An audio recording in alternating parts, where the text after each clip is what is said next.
terceiro ano. Como é que vocês estão? Tudo bem? Bom, então hoje, né, na nossa aulinha de ciências, né? Hoje é terça-feira, dia 7 de julho, já, né? Bom, então na nossa aulinha de hoje a gente vai falar um pouquinho, né? Relembrar um pouco sobre o solo que nós vimos na aula passada. Então, antes da gente falar mais sobre o solo, eu quero revisar antes de corrigir a atividade, tá? Então, vamos lá. Bom, as características e importância do solo, que pode ser classificado né? O solo pode ser classificado de algumas maneiras, de acordo com o seu tipo. Ele pode ser arenoso, argiloso, humoso e calcário, né? O nosso solo, ele pode ser dessas quatro maneiras. Bom, o solo, ele é o quê? Ele é uma camada superficial da crosta terrestre, né? Essa camada que a gente pisa, sendo formada basicamente por quem? Por aglomerados de minerais e matéria orgânica oriunda, né? Da decomposição de animais e de plantas. Bom, esse elemento natural é de fundamental importância para a vida de várias espécies, né? O solo serve de quê? De fonte de nutriente para as plantas, né? E a sua composição interfere diretamente na produção agrícola, tá? Então, tudo isso que eu vou falar aqui, está basicamente lá na página 38, aliás, 40 e 41, tá?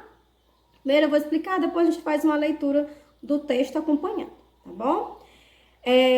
Entre os fatores que contribuem, né, para a caracterização do solo, o que está? Né, estão o clima, a incidência solar, a rocha que originou o solo, matéria orgânica, cobertura vegetal e etc.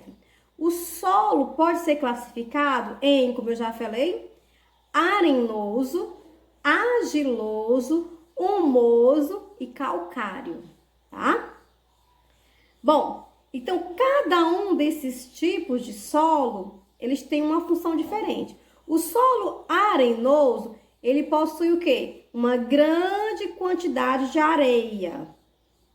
Esse tipo de solo é muito permeável, pois a água infiltra facilmente pelos espaços formados entre os grãos de areia. Normalmente ele é pobre em nutrientes. Por quê? Porque eles têm um buraquinho maior entre um grão e outro, e aí quando chove, os nutrientes vão todos embora. Não permanece ali naquele local, tá? Aí nós temos o solo argiloso, que ele é o quê? Ele é formado por grãos pequenos e compactos, como nós vimos, né, lá na página 38, tem as duas imagens, sendo impermeável e apresentando grande quantidade de nutrientes, característica essencial para a prática da atividade agrícola. Bom, é um bom solo para se plantar, para se cultivar. Já o solo humoso, né, chamado em alguns lugares de terra preta. Esse tipo de solo é bastante fértil, pois contém grande concentração de matéria orgânica em decomposição. O solo humoso é muito adequado para a realização da atividade agrícola, né? Ou seja, é um solo rico em humus, né? Tem muito humus nesse tipo de solo. E aí nós temos o solo calcário, que é o quê? Que é um pouco, né? Com pouco nutriente e grande quantidade de partículas de rocha em sua composição. O solo calcário é inadequado para o cultivo de plantas. Ele é típico de regiões desérticas, né? É muito difícil, é um solo que não é utilizado para o plantio, certo? Então, nós vamos ver esses tipos, né, esses 4 tipos de solo. E, como eu já falei, nós temos uma pequena experiência, né, aí, da página 40. Olá, então vamos revisar, né, o que a gente viu na aula passada de ciências, que foi o quê? A vida no solo. Nós fizemos a leitura desse texto, né, que está na página 36, onde a gente viu a questão, né, que nós temos no solo, tem as bactérias e temos o humus, né? A gente viu o que são bactérias, que são seres vivos tão pequenos que são vistos somente com o uso de microscópio, né? Que eu falei, o que é o microscópio? É um aparelho que a gente vê, que ele aumenta o tamanho das coisas. A gente vê bem grande. Aquilo que a gente vê, que é como se fosse invisível, com o microscópio a gente vê com um tamanho enorme. E o humus, que são o quê? Que é uma mistura de restos de seres vivos, né? Solo e fezes de minhoca, tá? Que até alguns dos pais me perguntaram, professora, como é que eu respondo essa questão? Se aqui está falando que é a formiga e lá no texto está falando que é a minhoca.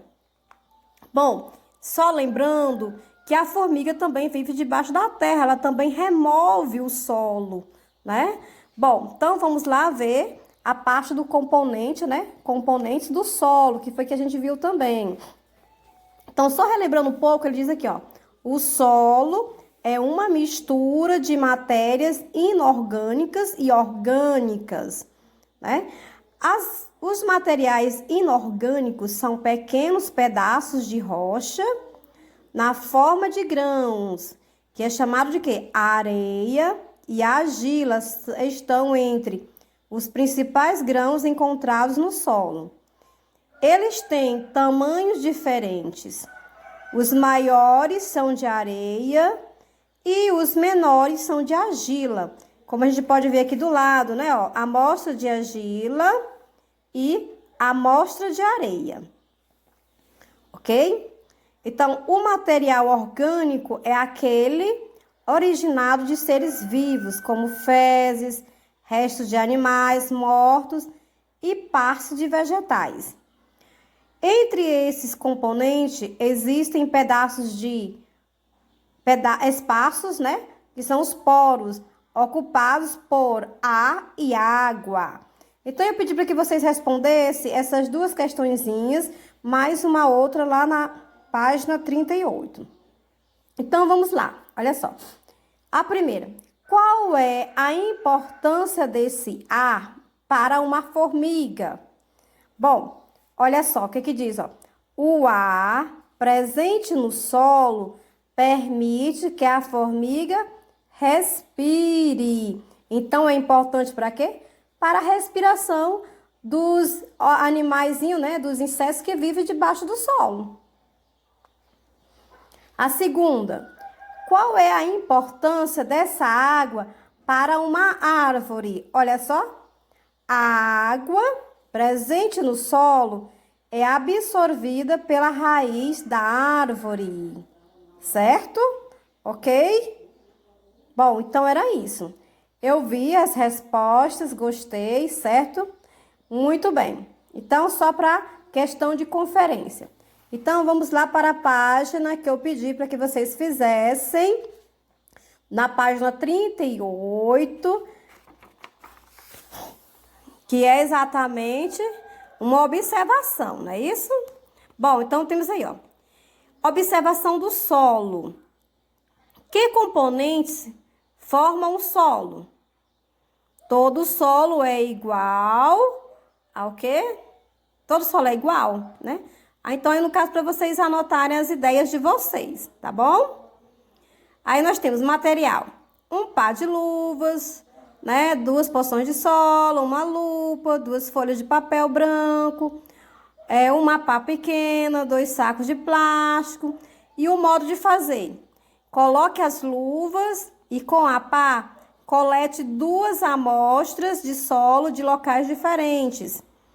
Espalhe as porções de terra nas folhas e observe-a atentamente a olho nu e depois com a lupa. Então, a terceira, compare essas amostras e desenhe o que você viu. Então, aqui nesse quadro, era para vocês desenharem, né, que vocês viram na amostra 1. O que foi visto, se vocês viram formiguinhas, se viram é o que vocês viram, o que vocês encontraram, tá? E aqui é para vocês desenharem o que vocês viram na amostra 2. Continuando ainda a pesquisa, né? Preencher essa aqui é a ficha com o que vocês viram, com o que vocês encontraram, né?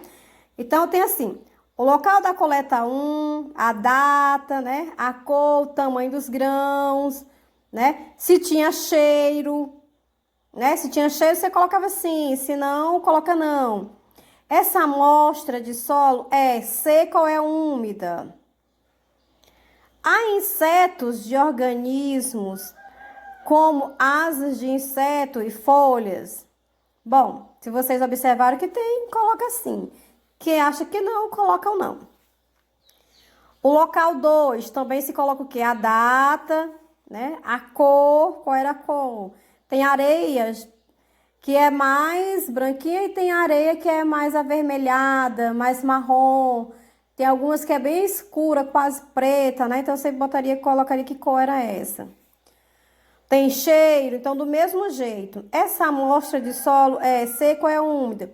Então, do mesmo jeito que você fez na amostra 1, iria fazer na amostra 2.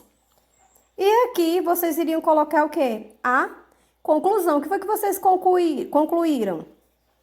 De acordo com suas observações, as amostras de solo eram iguais? Suas ideias se confirmaram? Explique sua resposta. Então, aqui era uma questão pessoal, né? Muito pessoal, tá? Bom, então agora, acompanhando a leitura no livro de vocês, na página 40, tipos de solo que eu já falei anteriormente, que eu já expliquei, né? Bom, então uma experiência que temos aí, olha só. O professor do 3º ano propôs um desafio aos alunos. Ele montou 2 filtros, cada um com um tipo de solo, o solo A e o solo B. Depois, ao mesmo tempo, 2 alunos derramaram a mesma quantidade de água nos 2 funis. Observe aí os 2 alunos, né? Olha só. Os alunos da turma perceberam que a água passou bem mais rapidamente pelo solo A que pelo solo B. Eles notaram que a água ficou empoçada no solo B, ainda por um tempo, e ao atravessar os grãos, ficou gotejando. O professor explicou que o solo A era mais permeável do que o solo B, já que deixou a água passar através dos grãos com mais facilidade. Ele também disse aos alunos que o solo B era capaz de reter mais água por mais tempo do que o solo A. Para completar a atividade, ele trouxe uma porção de cascas dessas amostras usando uma lupa. Os alunos perceberam que o solo A tinha grãos mais grossos e havia espaços maiores entre eles. Já o solo B tinha grãos bem pequenos e que ficavam muito juntos. Então, qual é a proposta? Por que a água escorreu com mais rapidez no solo A? E a segunda, porque o solo B reteve água por mais tempo que o solo A. Então, eu quero que vocês escrevam essas 2 questões no caderno e me respondam, tá certo? Combinado?